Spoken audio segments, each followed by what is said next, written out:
Exam overview, very standard thing. Now you guys are on the skills level, and you know that FM is usually the last paper on the skills level.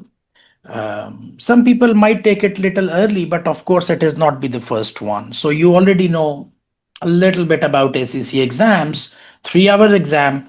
It's a CBE thing, computer based exam.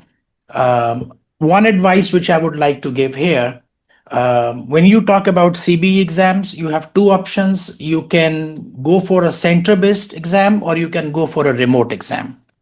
Remote exam means that you can take exam from your home or from your location wherever you are. I do not suggest or recommend doing remote exam.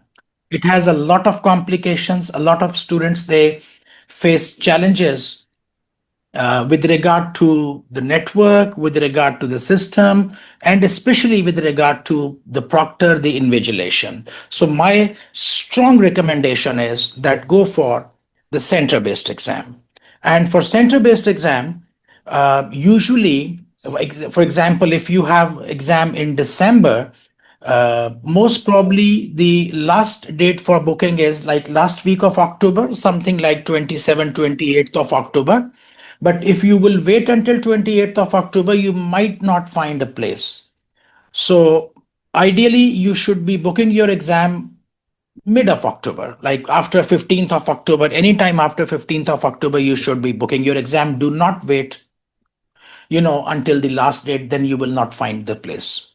So this is the only advice. Otherwise, 3 hours exam, Uh, 4 times a year, we know it's March, June, September, December. What should I say about that? Result is announced in 6 weeks' time. Again, you guys have this information.